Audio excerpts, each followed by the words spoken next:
Good afternoon, everyone. I'm Teju, studying in third year BSc Horticulture at College of Horticulture, Hidiyuru.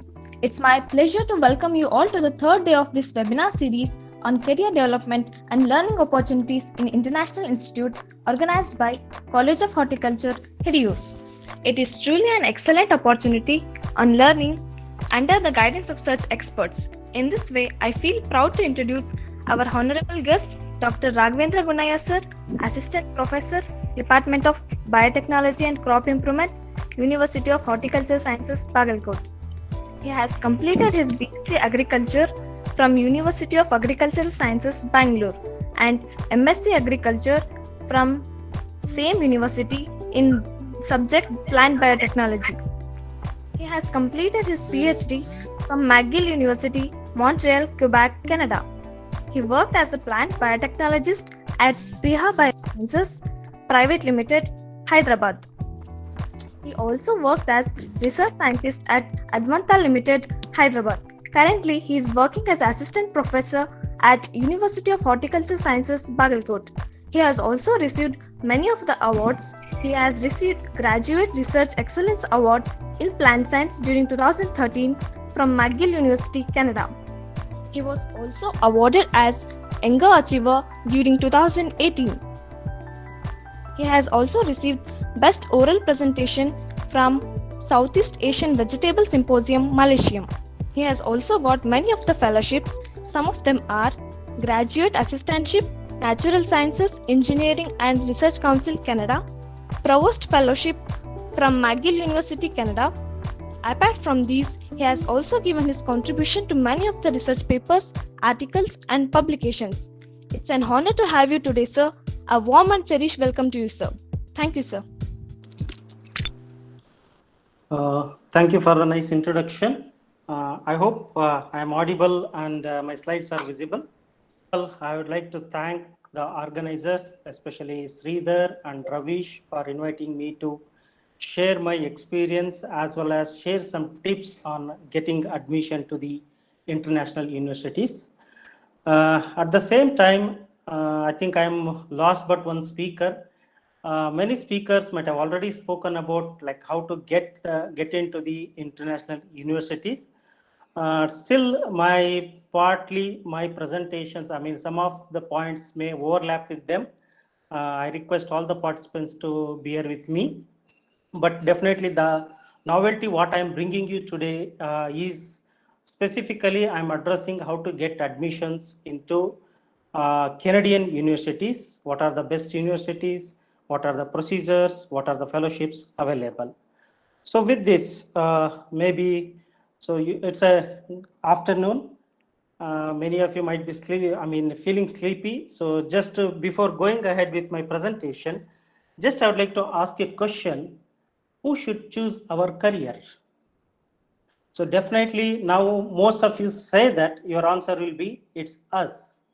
But if the same question was asked a few years back, a couple of years back, definitely most of you would have said it's our parents. It's our parents' responsibility to choose our career. Yes, that's true. It's because, so it's the parents who start building our career from the base. Okay, starting from kindergarten.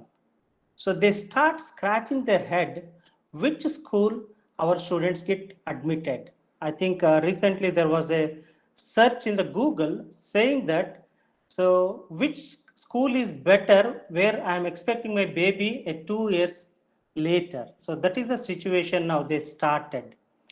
So apart from getting a best school, they also worry about arranging the money for donations, and the kid is getting admitted, but the interview is for the parents. So by the time they get their kids admitted to the kindergarten, they lose their partial heads because of the tension. Then immediately after 2 years, they have to get them into the high school. Again, they have to scratch their head for which is the best school, and they have to worry about the scorecard of the student. Almost nowadays, there are weekly tests, monthly tests, annual exams. So instead of kid getting tension, their parents are getting tension. So they start worrying maybe from the first standard whether their kid or pupil will get admissions to a MBBS degree or engineering degree. So by this time, so 50% of his hairs are lost because of scratching their head. Then comes the big tension. So after completion of their high school, that is 10th standard, whether my kid has to go to arts, science, commerce, diploma, mostly they prefer for the science nowadays. And even if it is science again, so the colleges may not be a good. If not, they have to go for the expensive tuitions. So now they have lost their 80% of their hair. Finally, once they complete their PUC, that is your 12th standard, they have to look for which university, whether to go for the medical or engineering, what we need to do in the medical, which course has to be selected. So by the time they get their kid admitted to the universities, their complete hairs are gone. Okay. So now, so let's so now this is the situation you have arrived until here. So let us not pressurize more about our parents. Instead, let us start our own worrying about what we need to do after the graduation. So by all these days, since last 3 days, you might have learned like what are the opportunities available. So I'm not going in detail, but what I am presenting is how to choose your career. So maybe some of the resource persons might have already told, but in my point of view, there are 10 questions to be asked by yourself to choose a specific career. So those questions are, what are my interests? So am I good in collecting insects? Am I good in looking at the flowering habit of the plant? Am I good in what is inside, whether it is a gene or DNA? So like the gene or a DNA, so you need to know our interest. Then what are the skills you have learned during your undergraduation or your since your high school days? What are the skills you have learned? What are your talents and strengths? What is your personality, whether you are a leader or a follower? So nothing wrong in being a follower, but you need to choose such a jobs which suits your personality. What are my values? Am I only worried about earning money or still I have some ethical values? So what education or training do I need, suppose if I want to accomplish such a job? Or first of all, and then, are there such jobs already available so that I can readily join? Or should I start my own such job ventures where I can use my interest, I can meet my interest and the skills? So finally, but not the least, how much money do I want to make it? Money is the last one, but it is the self satisfaction, including where do you live and how you earn. So, depending on that, you need to plan your career. So, planning mainly involves, as I told, interests, your goals, what education you already have, and what additional education you need to have, what are the skills you already possess, or if I need to learn more skills to get the job what I needed, and salary and the lifestyle. So let us see one by one. So what are the interests? So what you need to do is make list of 10 activities or maybe 5 top activities based on your hobbies, your interest in listening to certain lectures, specifically in your coursework. List them 10 and check if you can convert them into your careers by evaluating them. So can you transform whatever the interest you have into a specific profession? If you really want to transform into a profession, what are the challenges you may come across? And do you need to have any skills to develop? So with that, you need to think about what is your career goal, why you need to have a job or why you need to have some higher education. So you ask some questions whether it helps you to focus on what you want to do for living, whether it can act as a guide to choose your path. Is that particular field you are really interested, or is that specific job you really wanted, or you were just joining that job for the sake of getting some salaries and whether it can meet your lifestyle.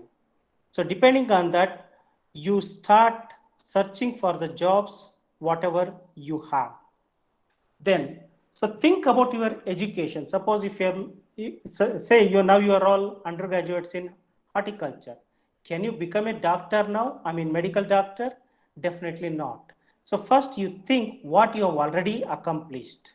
Then what you need to think about. Suppose if I want to become, say I'll take the example of, say if you want to become a plant doctor, mainly diagnosing the pathogens and the pests. If that is the case, do I need to go for a MSc specialization in plant pathology, or just an internship will do? So that, so with the use of, with the process of, or with the help of agri clinics, you can become a plant doctor.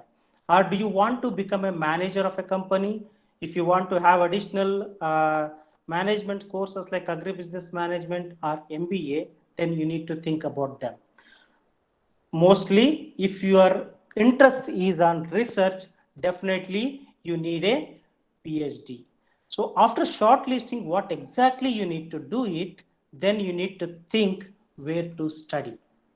So definitely my advice is avoid inbreeding. That means do not complete your undergraduation, post graduation, and also PhD from the same institute. So which uh, you will be missing some new opportunities or the new challenges what you are supposed to face. So you will be like, in Kannada they say Kupa Manduka, means a frog in a well. So you'll not be knowing about the outside world. So possibly try to go out of your state, at least if not countries. Okay. Then, so if you want to achieve your dream job, say if you want to become a CEO of a company, so what else you want to do it? What are the skills? Do you have to learn more about personality development? Then you evaluate the courses, become a volunteer in some organization so that you learn that managerial skill. And whenever you have leisure, you try to get experience of those things. Then determine the relationship among your interest, education, and skill. And if any additional training is there, then you have to get the training.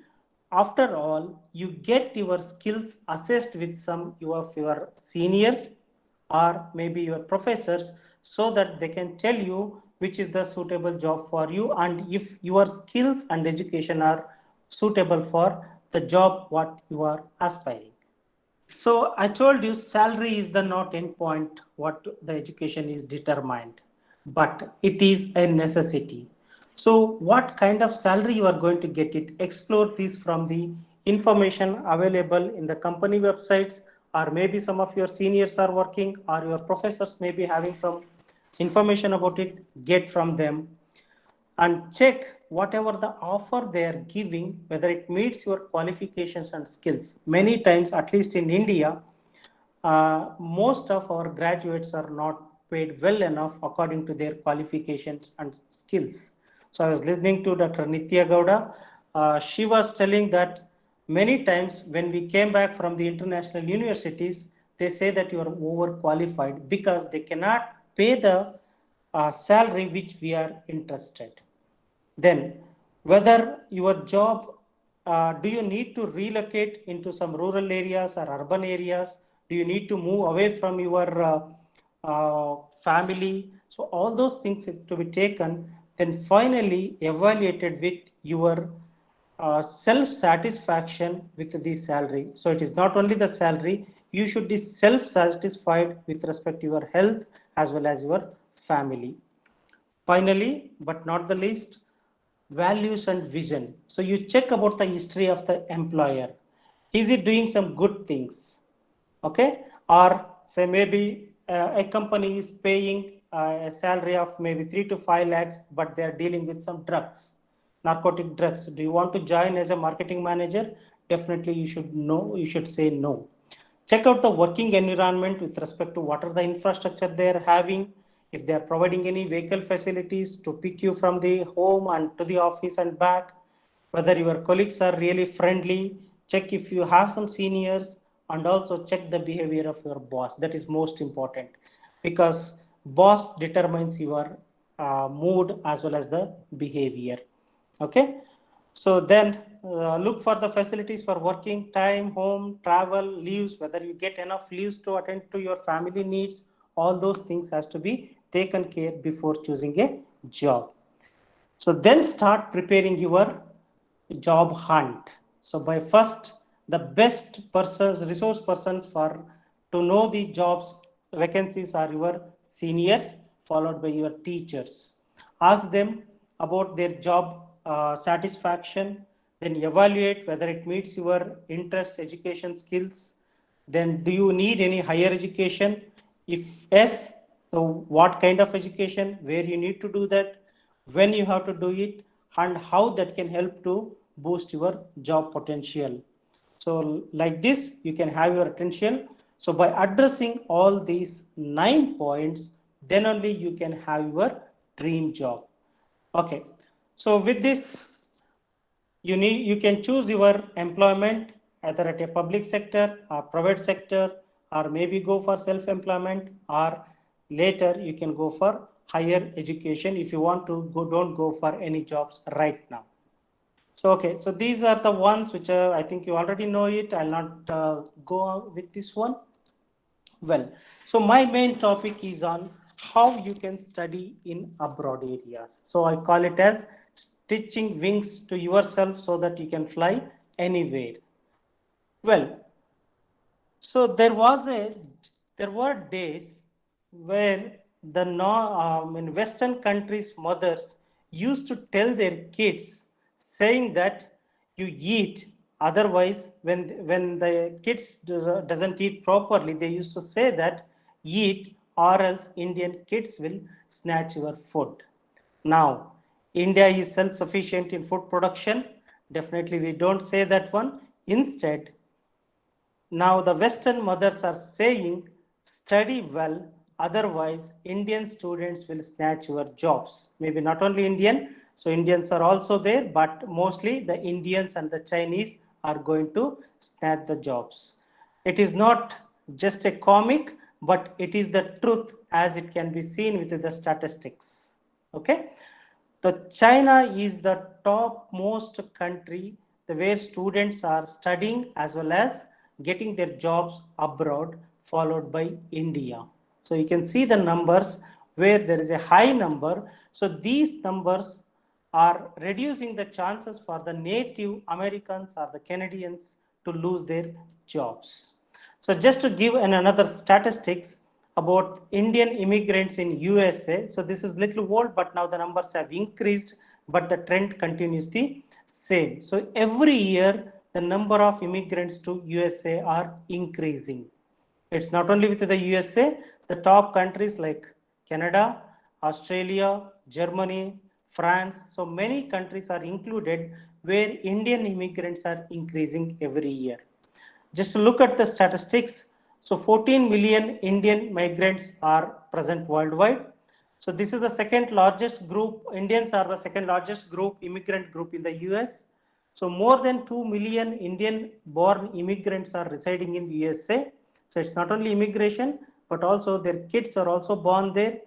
Then so Indian citizens are the top recipients of temporary high-skilled H-1B visas. I hope you know about H-1B visas, or some the one who has studied in USA might have already explained about it. And India is also the second largest sending country of international students to the United States after the China. Then why these people are mad about going abroad, especially the USA, Australia, Canada, France, or whatever the countries, why they are mad about it? It's because they are in search of a better career. So they know that if they move to USA or Canada, this whether it is for the study or for the work, definitely they can get a better career. The second most important aspects to study overseas or to work overseas is it is the best way to travel and see the world. So when you have reached there, you can go around into many visiting places and you can see it. And it is also an opportunity to learn new languages. Of course, many may not be interested, but it is also a big opportunity to learn new languages. You can experience the world culture. So it's not only Indians when you go to USA. It's not only Indians and Americans there, but there are people from several countries, hundreds of countries, each one with a different culture background. And so this is my favorite. I always try to taste a new cuisine. It's not only tasting, but I also try to cook them. So I enjoyed the pizzas and burgers when I was in Canada. So I think this is one of the opportunity I would not have got if I had not gone there. It's not only that. So there, most of the universities in USA, Canada, or Germany, or Australia, they provide you an opportunity to earn while you learn. Apart from your fellowships, you can also earn while you learn by working on campus. I'll tell about what are the opportunities to work on campus in the coming slides. So these 6 factors have been mostly opined by the students who would like to study overseas. But so there was a survey conducted on Indian students why they need to study abroad. So it is the almost more than 3 lakh students are surveyed by Y Axis team, so which is a career path service provider team. So they say that the one of the major point to they consider to go abroad is they get more options to study. More options in the sense, I think this question was also asked to Dr. Nitya. So you have BSc horticulture. Can I study BSc, MSc forestry? Yes, that is the wide opportunities available in the foreign universities. Unlike our Indian education system, where there is a hierarchical system.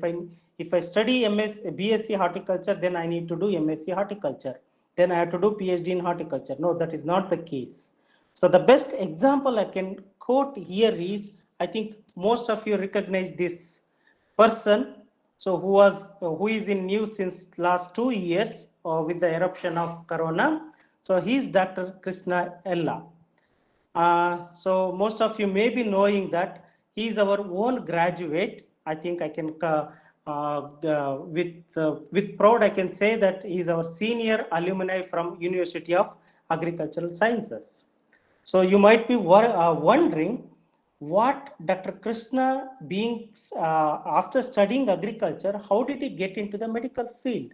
So that was the opportunity he got when he was studying his master's at University of Hawaii. He was specialized in the molecular biology, especially in the medical or the pharmaceutical biology.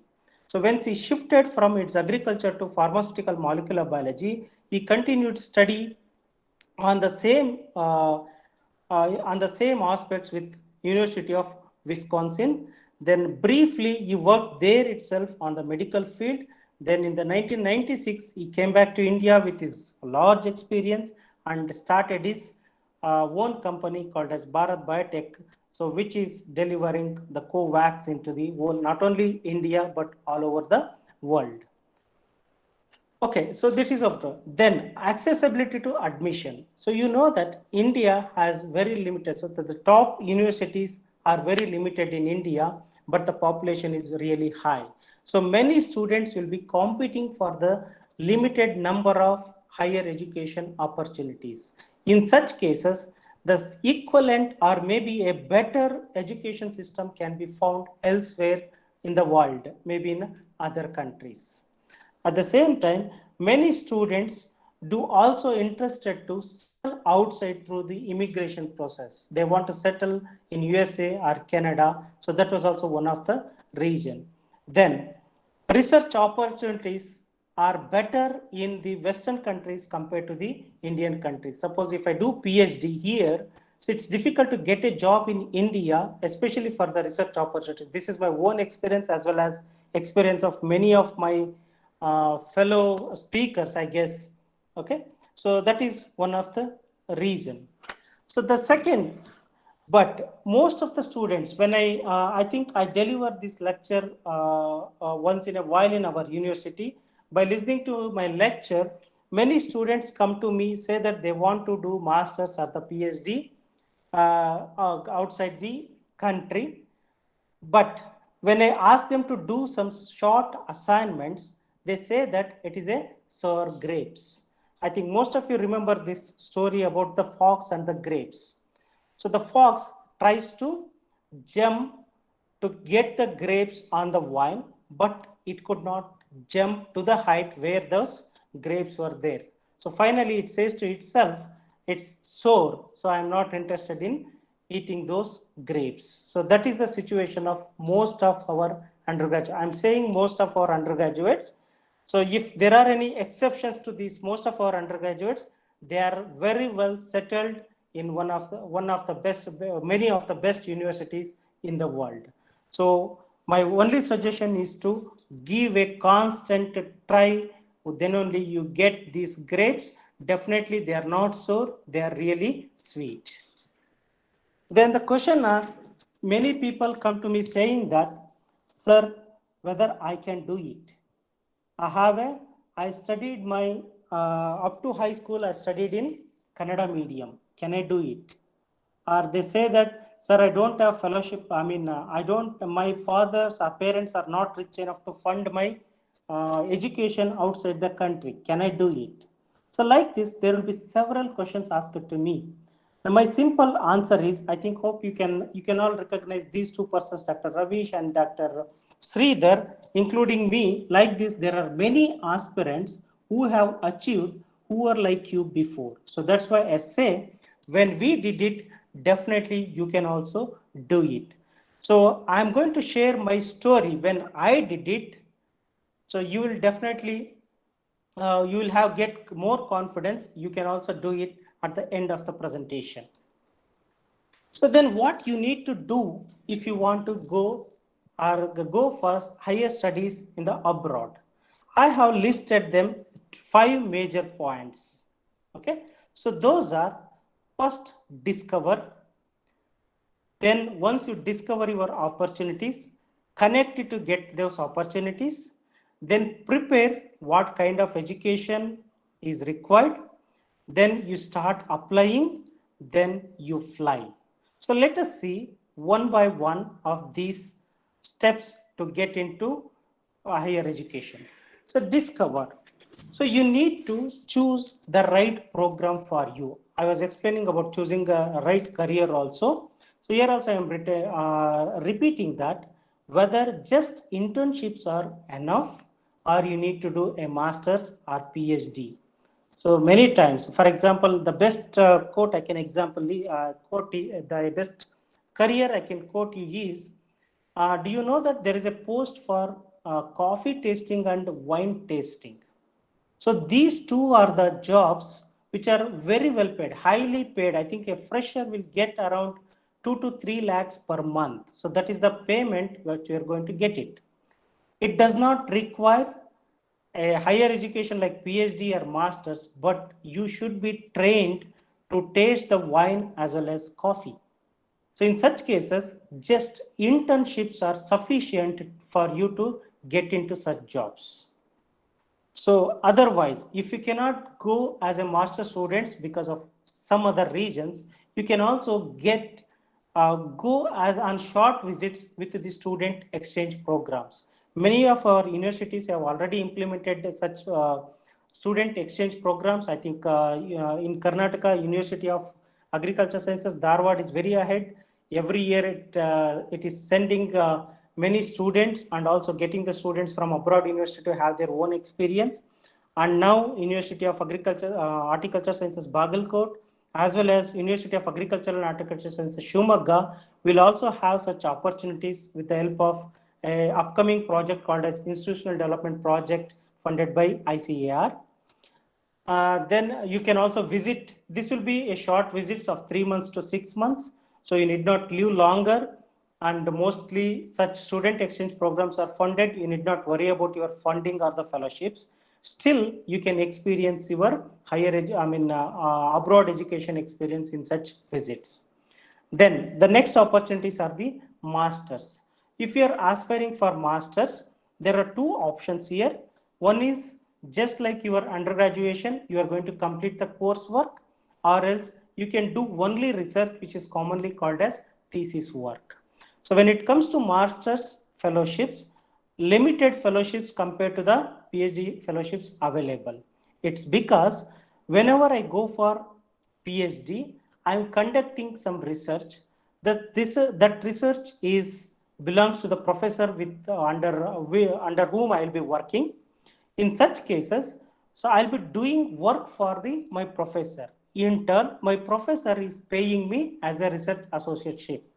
But that does not happen in the masters if you are not chosen the thesis work. So that's one point you need to remember. If you are going for masters and if you don't have fellowship opportunities, preferably you choose the thesis work rather than the coursework. Then if it comes to PhD, there are ample number of fellowships available. Definitely end of the presentation, you can, many people might be having a doubt, sir, you say ample number of fellowships, but I'm not getting none. I'm not. It's because you are not searching properly. Okay. So that we can talk later. Then find your area of research first. So what area you need to do? This comes with your experience, as I told in the choosing career. So what are your interests? What are your skills? Based on that, you find your research area. Then explore different programs, universities, or the department which are offering such research, offering such degree programs. Then finally, find a supervisor, especially I'm talking about the PhD or the MSc thesis research, who can efficiently guide you. You can go through the supervisors or the professor's profile, what kind of publications he has made, what are the patents he is already having, what kind of students he is hiring. That's also one of the important thing you need to remember. As Dr. Nitya was mentioning, most of the professors in the abroad universities are really student friendly, but that does not mean that there are bad professors. Yes, I have seen couple of bad professors also who are racial in nature. They doesn't want any Asian students to enter into Canada or USA. I've seen some of those professors. So you need to know about the professors also. Find a supervisor. So that ends your first step in getting closer to the studying abroad education. Next, connect. How do you connect? You get connected to the supervisor by writing an email and also sending your curriculum vitae CV. Okay, so and also statement of purpose, covering letter. So these three things are highly dynamic. So many people send the same CV to different professors. Okay, that should not happen. Maybe the content of your CV is same, but you need to alter a little bit. Say for example, so if you are interested in plant pathologist and you are writing to your professor who is interested in biological management of pests and diseases. So what you need to highlight in your CV when you are writing to a professor who is interested in biological management of pests and diseases, you should highlight what kind of courses you have learned during your undergraduation which are relevant to the biological management. Maybe environmental safe production of biofertilizers or the bioprotection, some of the microbiology courses you can highlight there. At the same time, if the professor is working on developing a resistant cultivar to pests and diseases, so you are still is a pathologist, but is developing plants or the varieties which are resistant to pests and diseases, then you in your CV you should highlight about your genetics courses or maybe biotechnology courses. Like that, depending on the area of interest, you should change, modify your CVs as well as the statement of purpose. So what is a statement of purpose? Maybe previous speakers have spoken, but I would like to highlight one sentence here. SOP is nothing but your connecting your academics, research interest and skills. So these are your points with the position what is available. Whether your qualification, your BSc Agri is required for this position, you need to highlight even SOP. Whether your research interest and skills are suitable for this position, you need to highlight. Okay, so that's one thing you need to remember. Then the covering letter or the first email is the most important one. If you make any mistakes in your first email, whether it may be a spelling mistake or a grammatical mistake, that means you will be losing your chance to further conversation with your professors. Uh, it's like Pratama Danta Bhagnam, sorry, whatever it is, Pratama Chumbanam Danta Bhagnam. It will be like that. So you just highlight what is your excellence, what is your interest, and how they are relevant to the position which is available with the professors. Then later, at the first email itself, don't ask whether he has any funding opportunities. So the professors will be looking what is your research interest.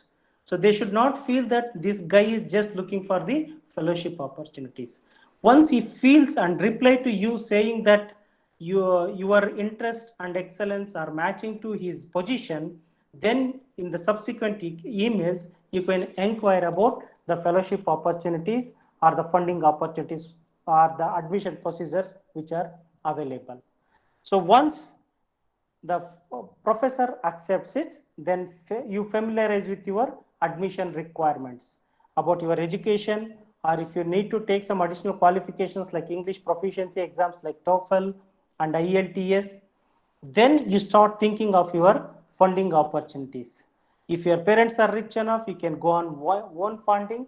If not, you need to look for some external agencies, both in India as well as abroad. Then you need to search the university website whether university is providing any merit fellowships, or if your professor himself is having a research project where he can pay you as a research associateship, or you get a partial funding and you have an opportunities to work on or off campus so that you can meet your expenses when you are studying there. Okay, so mostly, so when you are applying, most of the universities, unlike in India, there is only one time admission per year, but in most of the foreign universities, there will be three admissions, one in fall, where admissions takes place in September, but the application for fall admission starts well in advance in March itself. Similarly, for the winter, the admission starts from September. For the summer, admission starts from December. You know your deadlines and apply well in before. Yes, somebody was also asking this question, like how my grades are compared. Yes, so most of the foreign universities follow this grade system. Say, for example, my grades are between, or my CGPAs are between 8.5 to 10, then you will get a grade of 4, that is the highest. If you have such grades, if somebody has more than 8.5, you have very high chance of getting university merit fellowship as well as the external fellowship as well as project associateships. Then if your grades are from 8 to 8.4, then it is considered as a grade of 3.7. So your chances of fellowships reduces. So you will not be eligible to get the merit scholarships, but some other minor partial funding will be available. Then if your grades are from 7.5 to 7.9, so it is graded in foreign universities as 3.3. So very minimal fellowship opportunities. You should look for your own funding either from the Indian organizations or some non-governmental organizations. Then finally, if you have a score of 7 to 7.5, then it is considered as 3. Okay, so definitely you will not have any merit fellowships if you have a grades between 7 to 7.5, but you need not worry about that. If you have good publications, or if you have some excelled in some other activities, and if you can support them, so your professor may be interested to provide some project funding. So it does not, it is not the end, but still you have the opportunities. Then you start preparing online, start your filling online application, pay the application fees, prepare your transcripts. I don't know whether your previous speakers have spoken about these transcripts.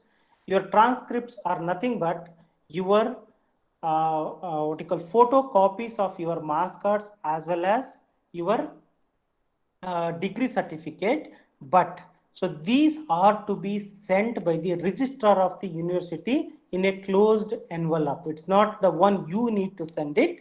So it should be sent by the registrar to the address what you mentioned. So this is most important for the students who are aspiring. You should follow up with your registrar office to send them in advance before the deadline of the applications. At the same time, you should get your letter of recommendations. Again, letter of recommendations are mostly online nowadays. So your professors to whom you are given as referees should send the letter of recommendations in time so that they reach before the closure of your admission procedures. And you should have a passport. Many people, so I think it happened with one of my friend, I can say. So he got everything ready. Unfortunately, he forgot that his passport had less than 6 months of expiry. So then he has to go quickly get his passport renewed within the short time. So when you are applying, your passport should have minimum of 6 months expiry date. Okay. So optionally, you can send your personal statement of purposes. Sometimes your supervisor may ask you to write a sample project to test your project writing capabilities. They may ask you to send the English proficiency exams or the other test scores like GRE and GMAT. So you should make sure that they are reached in time. Then submit your application, confirm your application is submitted. So if there are any issues, directly you can send an email to the program coordinator. Then check if you need to submit any additional documents if they are not properly reached. Keep in touch with your referees so that they submit the reference letters in time, and make sure that your TOEFL and GRE scores reach the institute in time. Then you are set to fly. So get your admission letter, get your visa done, pack your baggage, and then fly. But the big question students ask me is, sir, whatever you have said is fine, but how do I choose where to study, which country I need to go, which university I need to go, which professor I need to choose? Yes, here are some points to answer your queries. So again, there was a student survey on how to choose an university or the professors. So the opinion of most of the students is, wherever they are appearing or the looking for the universities, they should be they should have the ability to or attain the ability to achieve their career goals, whatever they have dreamt of. Then they should have a good personality development along with their academic career. They should experience a new culture or the lifestyle. They should have an access to higher quality of teaching.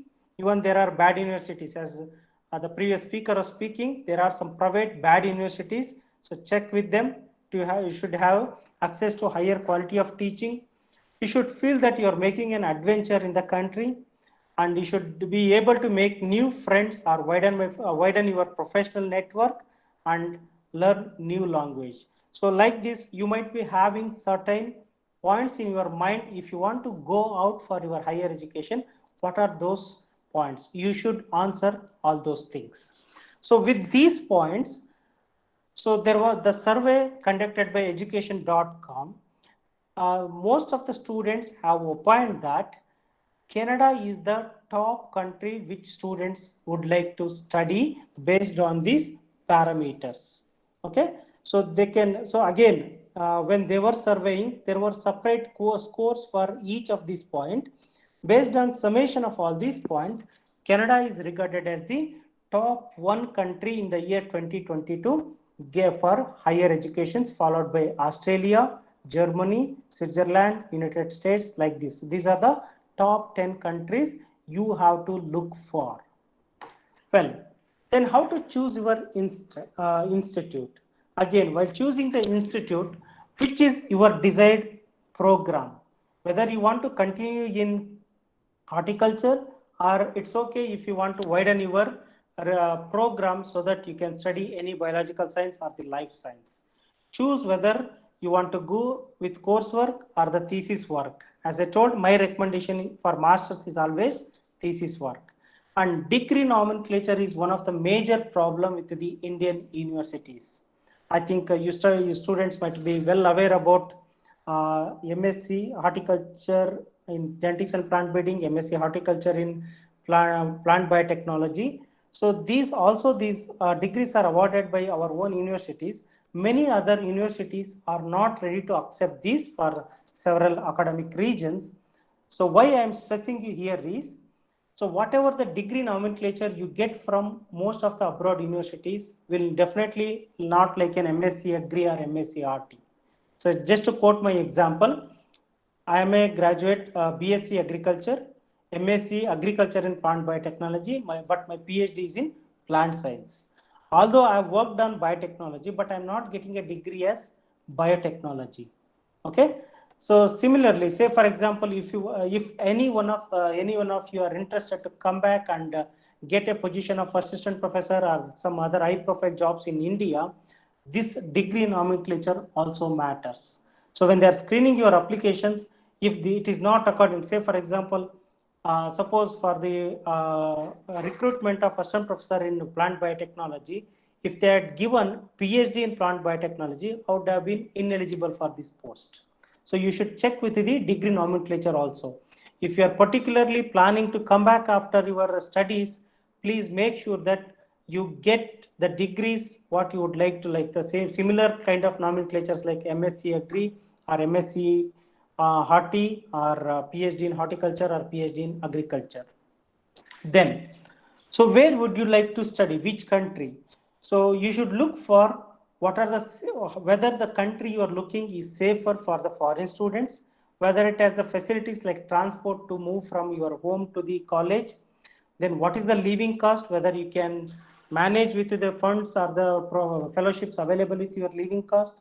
How is the weather, whether it is too hard or you can still manage. Especially you should connect with your health status and also the weather, so that you can still manage with such weather. For example, in Canada, where I lived, Montreal, so in winter temperature used to go up to minus 30 degrees Celsius. The people with asthma used to struggle a lot during the winter months. In such cases, you should not choose such countries. And how about the immigration procedures? Whether the procedures are very simple or very complex? So better to choose the simple procedure, the country with simple procedures rather than the complex procedures. Then check your university, whether you are studying in a good university based on the global rankings. So these global rankings are given based on the academic and educational performance of the teaching environment available in the universities, based on the survey from the students who have studied there. Then look for the cost, both the fees as well as the living cost.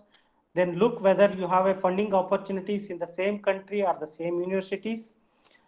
Then after looking at all these factors, take opinion from the students who have already studied there about the university department as well as the professor. So now it is very easy through the social networking. It is easy to get connected with the students who have studied. So get connected with them, take their opinion.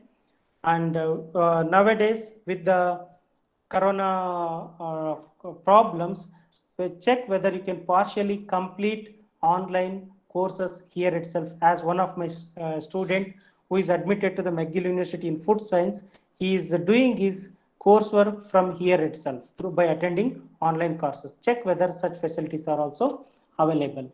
So these 3 or 4 sites maybe I'll share with Ravish later, so Ravish can share with the group. Will get you some knowledge about the opportunities available abroad with respect to, especially for agriculture exchange programs, top global universities. Then you can select based on your interest by going into this website. The specialty of this website is, so once you start searching based on your interest, it itself gives some suggestions about the courses available and the universities available for matching your interest. Then finally, I come to my actual topic, why we need to study in Canada, or why you should aspire for Canada more specifically. Well, so as I told, as per the student survey, it was the Canada which was aspired by most of the students. It was the top one country aspired by the global students, not only Indians, but it was by global students. Similarly, if you look at the students who are studying abroad, So Canada is the second largest country after the United States.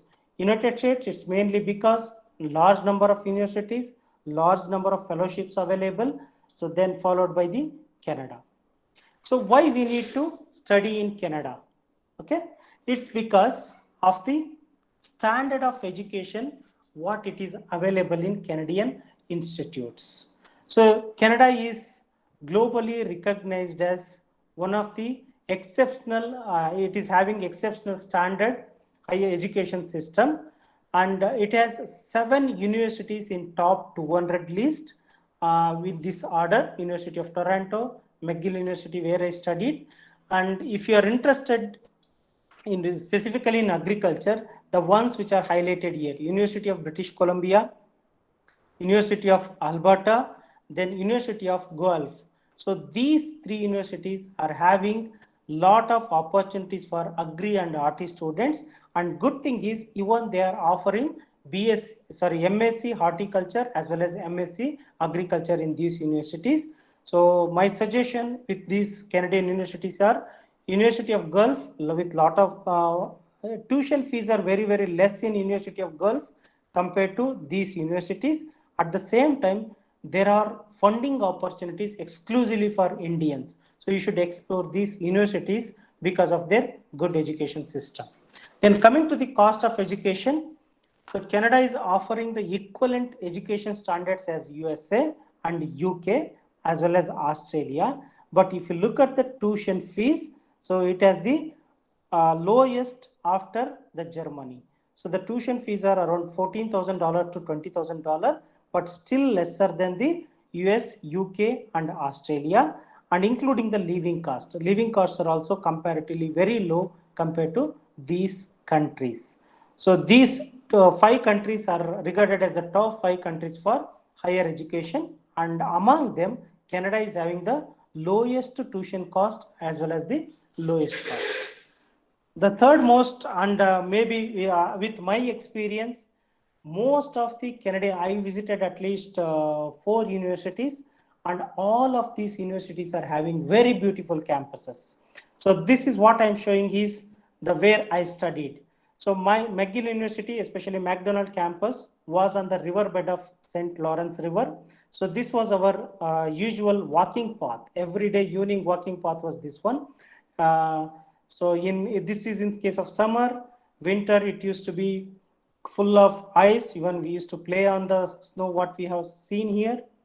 So it has a beautiful campuses. And campus lifestyle is really adorable in most of the Canadian universities. So here I'm giving you an example of McGill University where I studied. If you have a dream of becoming something, you had an hobby, but you didn't get an opportunity to pursue this hobby in India, definitely this is a place you can get it. You say whatever you want, everything is there. Okay, whether it is games, whether it is nature, whether it is cultural activities, you have everything. So which is supported through the campus student societies. Example, in our campus, the McDonald Campus Student Society, it is an independent body, no government interfere with this one. It is solely run by the students who are actual graduates, and definitely there is no politics, unlike in many of the Indian institutes. So you have different clubs. This is one McGill McDonald club of music. Even once in a while, we used to have Bollywood nights where our own Indian students used to sing or we used to dance. We also have our own Indian associations. For example, McGill Mac Indian Students Associations, as well as at the main campus, we have Indian Student Service Center, ISS is also there. So like this, you have a lot of lifestyle in the campuses. And if you think of beauty of the campus, Canada is the best one. There are many places to visit. So these are some of the list what I have listed here. But this is not the end. Lot more are available. And the top most I like are the Niagara Falls. You can never miss without visiting a Niagara Falls. Then a Whistler Resort, a perfect, this is for skiing, especially in the winters. Then the Quebec City, you should visit this Quebec City in the fall season, where you'll be seeing colorful Quebec City. Then I could not go last time, but definitely when I go next time, I'll be visiting this Banff National Park. With the limited time, definitely I could go to visit many places like Gaspé Peninsula. So this is Gaspé Peninsula is almost a 2,000-kilometer road on the river bed of St. Lawrence. We traveled across all the 2,000 kilometers. Then this is a vintage car show which happens every year in Montreal itself. This is the Mint Museum in Ottawa. You can see the gold bars. Definitely you cannot take them, but you can just see them. Then you should not miss is the Winter Carnival, which happens in the December and January months in Quebec City. Well, so the next point you should consider why you need to study in Canada is it is a multilingual society. Although English and French are the official languages, but you can see many languages are spoken in Canada, and you can see here even our Indian languages: Hindi, Urdu, Gujarati, Punjabi, Tamil.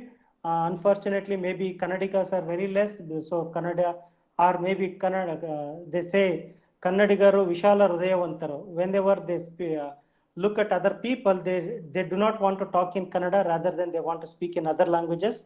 Maybe that is maybe one reason Kannada is not coming in this list. But you feel like you are in India. You will never feel like you are in Canada. Okay. So apart from that, suppose if you want to learn a French language, the government of Canada is sometimes giving a free education to learn the French through the process of find free new incomer services, through a process called as new incomer services. So you can, with these facilities, you can look for a job once you get your work permit, or you can get your language assessment or register for the language at free of cost. Then when it comes to care and safety, Canada is the one of the safest place. It has been ranked sixth peaceful country across the globe by the Global Peace Index 2020. So that is the best place and also the safer place. The government of Canada is also helping the immigrants to assimilate by providing them the orientation with respect to the programs, skill training, social services, and the pathways to get the citizenship or the permanent residency.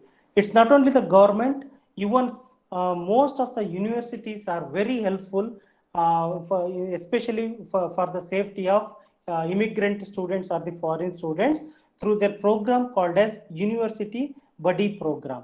So University Buddy Program is nothing but, suppose if you get an admission, but you need, so once you got your admission, you may be having a lot of doubts about the visa application or get a residential place once you live there to get the hostel or the other residential places. In such cases, you can request in the website about a buddy. So a buddy is nothing but maybe your own country person or maybe other country person. So they will be in touch with you until you get into the campus. The first day of your campus, they will be in touch with you. They help in solving your problems of visa applications, getting an accommodation once you reach there. Even sometimes they help you. They'll come to airport to pick you up and leave it to your room. And also once you get in there, they will also help in a lot other admission or the official procedures. And most of the universities have a 24/7 university helplines for the safety of all the students. It need not be only Indian students. So many times, even I have personally experienced, sometimes it used to get late in the night. We used to work in the lab at the 2 o'clock, 3 o'clock. In such cases, these securities used to come to us, take us in their vehicles to our homes and drop us. So that is the facilities available at most of the Canadian universities. Last but not the least, and most of you are aspiring, are the funding opportunities. Yes, Canada is definitely a best country, but how do I get the funding? Well, so I have listed some of the fellowship opportunities which are available. So they are not restricted to just agriculture or horticulture, but they are wide over engineering, medical, and all those things. But even our own graduates are available. The first one is the Shastri Indo-Canadian Institute. Their office is also there in India. So mainly they partially fund the bachelor's, master's as well as MPhil degrees. Their preference is for the student exchange programs rather than the full study in the foreign university or the Canadian universities. But sometimes they pay partial fee waiver because they will match the grants. So Canadian students will be having the low fees compared to the international students. So whatever the difference is there, so to the merits, few meritorious students, they paid our fees on behalf of us to match the Canadian students' fees. The next one is the Canadian Commonwealth Scholarship Program. So this is again a partial funding program. They mainly pay for your transportation and living expenses, but not the student fees. You have to meet the fees, semester fees through some other sources. Ontario Graduate Scholarship Program is one of the recently started scholarship program. They pay around $15,000 per year, which is renewable every year up to 3 years. But you need to choose the universities only in the province, that is the state, Ontario. Then you also have the fellowship opportunities from National Research Council of Canada. So mainly, this is a research funding agency similar to our Department of Science and Technology or the Department of Biotechnology.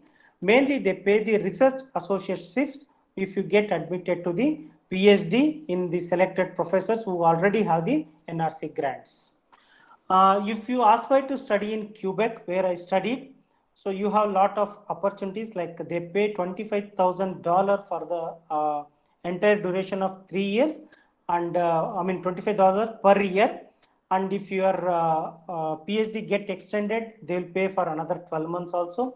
Apart from that, they also pay postdoctoral fellowship of $35,000 per year for 1 year only. Apart from that, if you are interested in short visits, like less than 4 months, then they pay around $3,000. But again, you should choose the university only in the Quebec province. Quebec province, yes, universities are very good. Funding opportunities are also a little more compared to other states, but only problem is the weather. Especially in the Quebec city, the temperature goes up to -40 in the winters. Very harsh weathers. Then again, Ontario Trillium Fellowship for the students who are studying in Ontario province. The best fellowship what I have seen, and one of our Indian student got it when I was studying in McGill, was the 1 year Canada Graduate Fellowship. Here, this 1 year Canada Graduate Fellowship, the selection is very, very tough. So first they choose top students from the department and they'll be nominated to the university level. Then among the university, there are around 32,000 students in McGill University. Among them, they select the top 10 students. Only those will get this fellowship.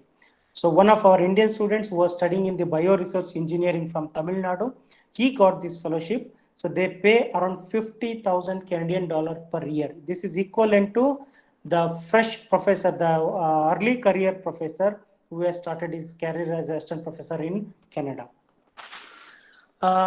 Another fellowships are the Trudeau scholarships, which they pay $40,000. So again, it is not restricted to any specific province. You are eligible, but only thing is you should be meritorious with a score of more than 8.5. A Banting fellowship is specifically for the postdoctoral fellowship, which is around $70,000 per year for 2 years. Again, the screening process is little very cumbersome as well as also tough. But definitely, if any such PhD students with good publications and MSc grades are there, you can apply for this one.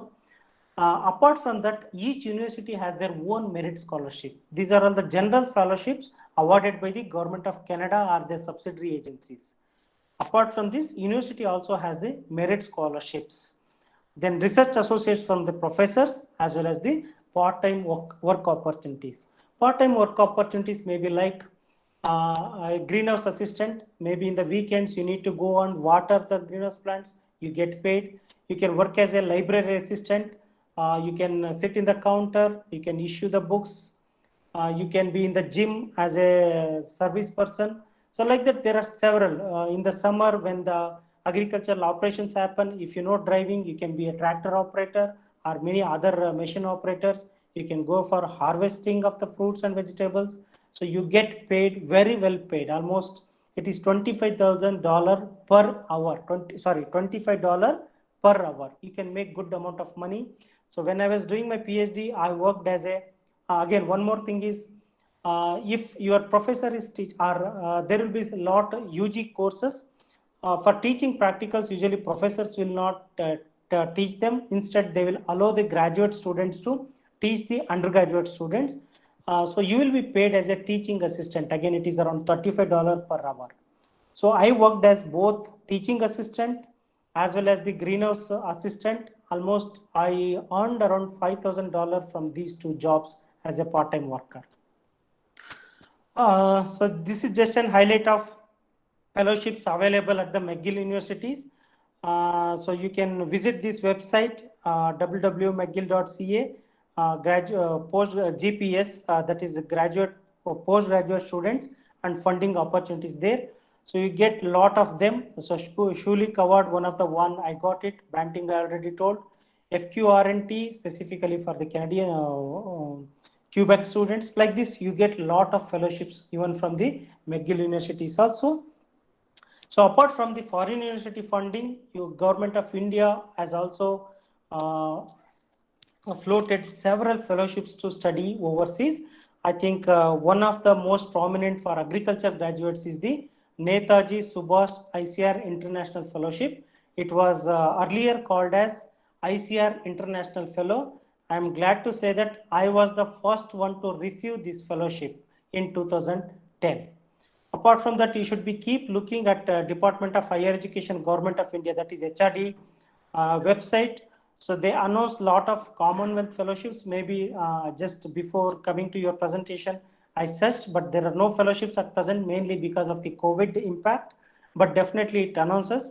So before getting to Canada, I had got the Mexico government fellowship, Commonwealth fellowship to study in Mexico, but again, because of some other reasons, because of the safety, I did not go to Mexico. Apart from that, you have from the Department of Science and Technology, you have SERB, Science and Engineering Research Board Overseas Doctoral Fellowships. Even agriculture graduates are eligible for this one. Several postdoctoral and visiting scientist fellowships are available from DST. Even DBT has also a lot of fellowships. Erasmus Mundus Joint Master Degree Programs, Fulbright Nehru Masters Fellowships, Fulbright Kalam Climate Fellowships, like that. Several fellowships are available. So these are some of the ones.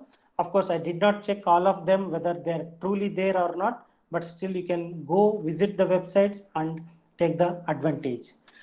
One more reason why most of our Indian students aspire to study in Canada is the immigration process is very, very easy. So once you complete your master's or PhD, you are eligible for getting permanent residency, which is equivalent to green card in USA. So automatically you are eligible, and the chances of getting a permanent residency after studying there is 99%. So maybe less than 1%, maybe because of their health or maybe because of their criminal background, their applications are rejected.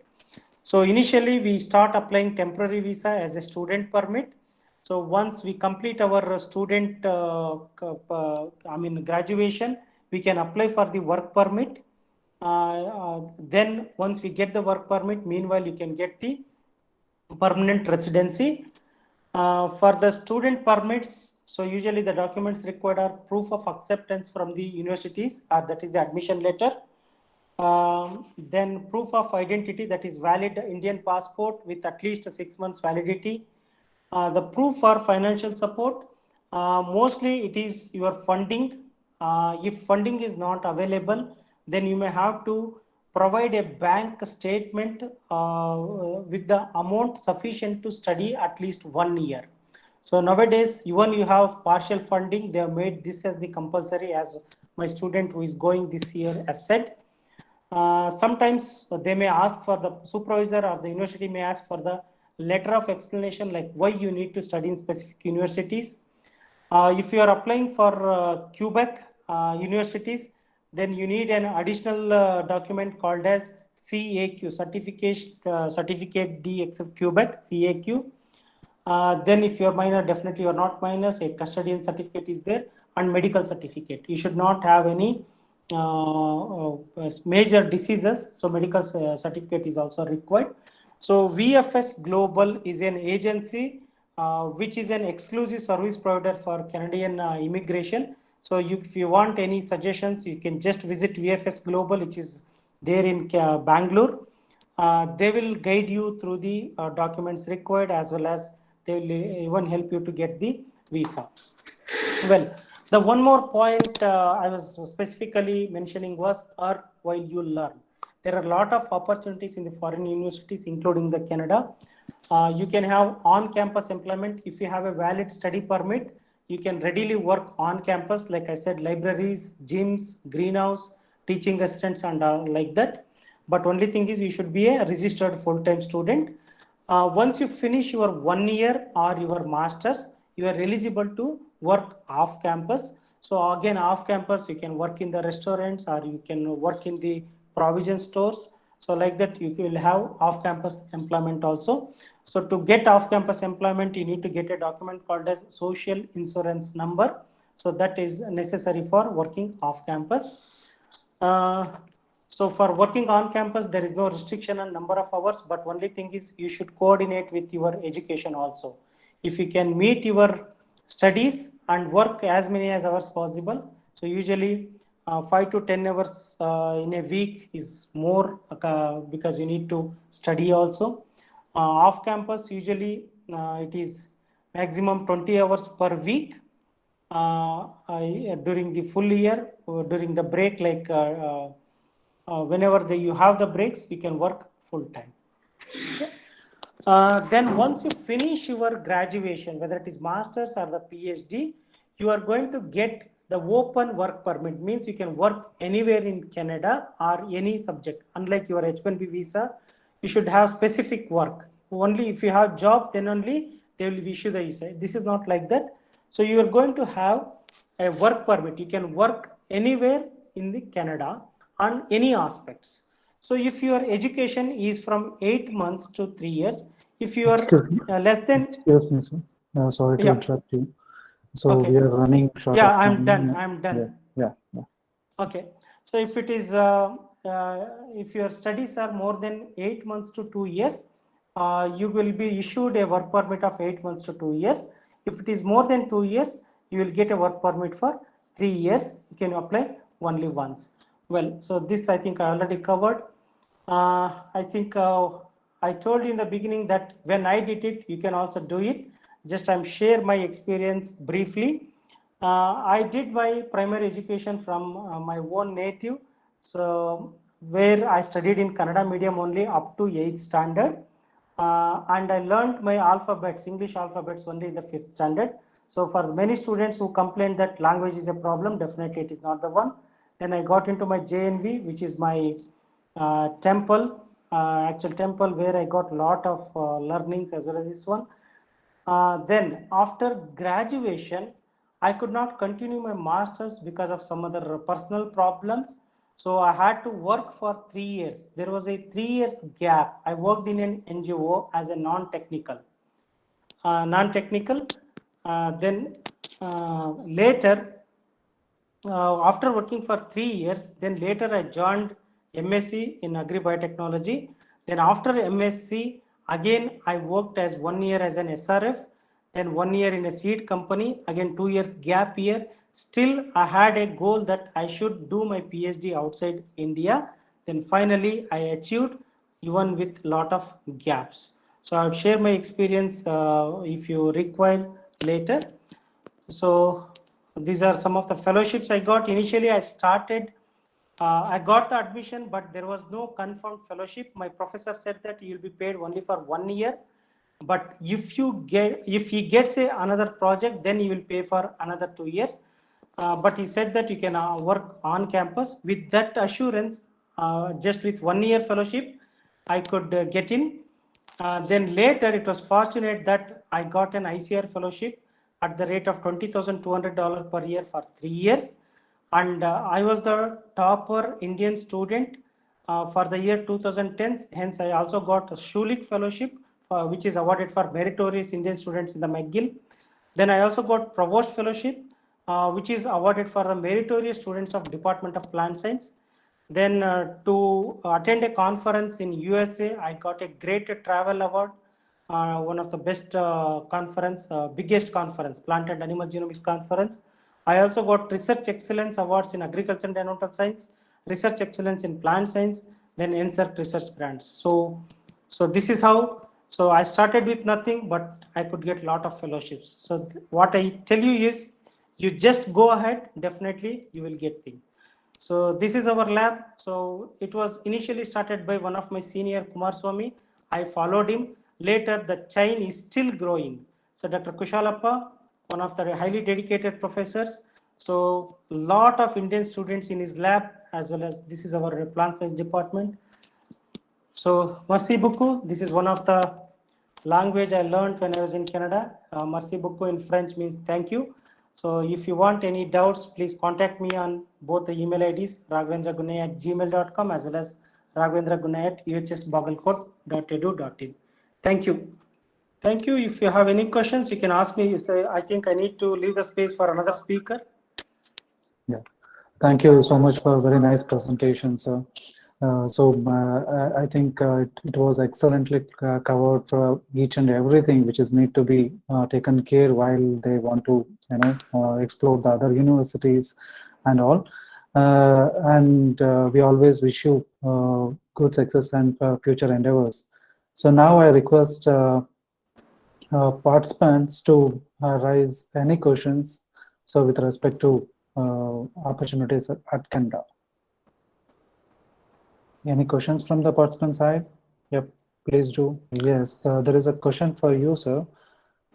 So in Canada, yeah, I can read. You can see. Yeah, we need to have funding or scholarship only from one source. Oh, that's a good question. Definitely no. For example, I am the best example. I was getting multiple fellowships, one from Indian government and multiple fellowships from Canada also. There are no such restrictions. Okay, sir. The presentation was really good. This question was asked by one of my students in the College of Forestry, Ponampet. Hello, sir. She seems intent to go to Canada for higher education. Thank you for the information. Thank you, sir. Sir, I have a question for you. So I heard that many of the students, they express that first they try for US universities, and if they don't get in your presentation you were told, telling about which one B visa. So they do take advantage by taking a visa of Canada. So I don't know how best it is going to help for the student. So if you can share some more information regarding that. So how does it work and how it is going to be beneficial for the student? Well, so if you have a Canadian visa, you are not allowed to enter US. Again, you need to get a visa from the US itself. So you cannot have such, you cannot misappropriate that one. You cannot go to USA unless you have a Canadian visa. But there is a question. Suppose in future, if you get permanent residency, then you need not have a US visa to visit the USA. In such cases, yes, there are some cases, but they are very strict.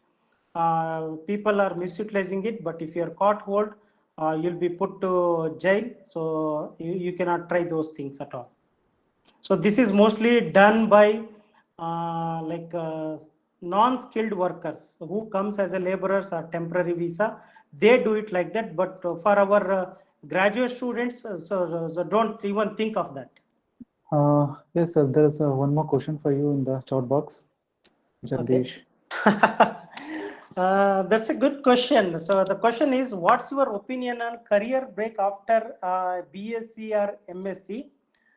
So my suggestion is, if you don't have any problems with your family or your economic problems, please do continue continuously, because in future, so you will be left behind. I can quote you my example itself.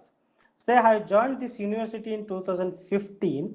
So even because of lot of career breaks, so what I got is now I am junior to almost many of my juniors, which are 5 year juniors to me.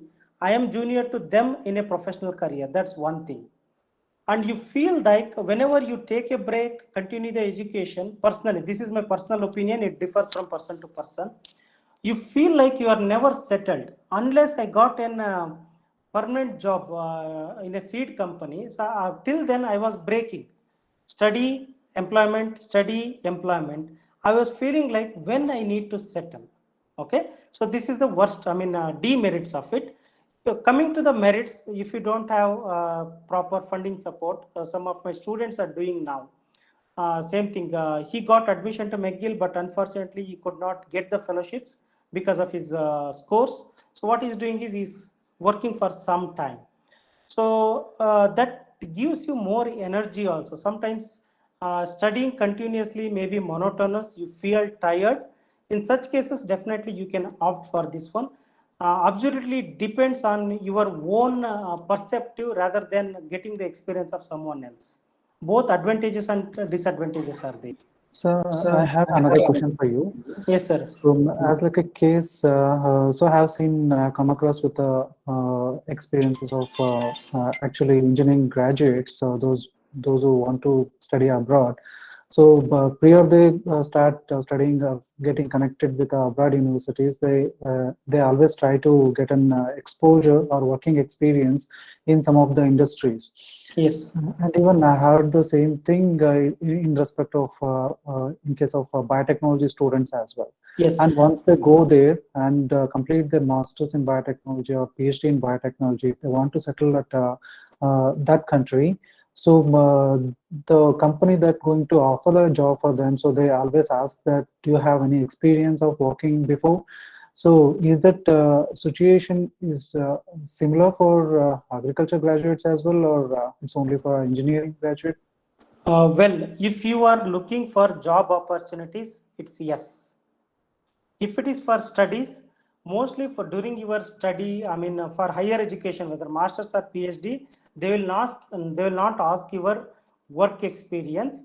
Instead, they may ask your research experience, whether it may be through the work or maybe through on-campus research, especially through information like publications. So I told you the ones which are having a grades around less than 8, the chances of getting fellowships will be less. But you can augment that with your publications in good impact factor journals. So that will add, instead of that experience, they may not count for the experience, but definitely your publications do count for this one. But if it is job, yes, always experience is preferred. So one more question in the chat box. The question is how to strengthen our CV other than having good CGPA while applying for MSc. This is one of the good question because one of the student from College of Horticulture, Sirsi, Nishchita, she had completed her UG. Her scores were little moderate, not really high, not low. When she initially started applying, she was rejected by many universities. So what she did was when she was in the internship, whatever the ELP learning, she had worked with an economist.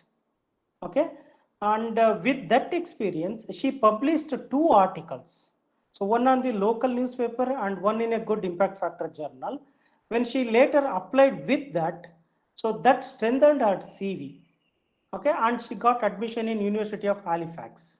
So that's the way. So you can maybe write an article based on your RAWE experience, preferably in English, or your ELP experience, or whenever your time is Saturday, Sunday, if your professors help you, you can go to their labs, do some partial research work and get publications. That's the way. And if you have taken leadership activities like CR, or RAWE leader, such things has to be mentioned in your CVs, and also your referees has to write on those aspects. That also strengthens your CV. Okay.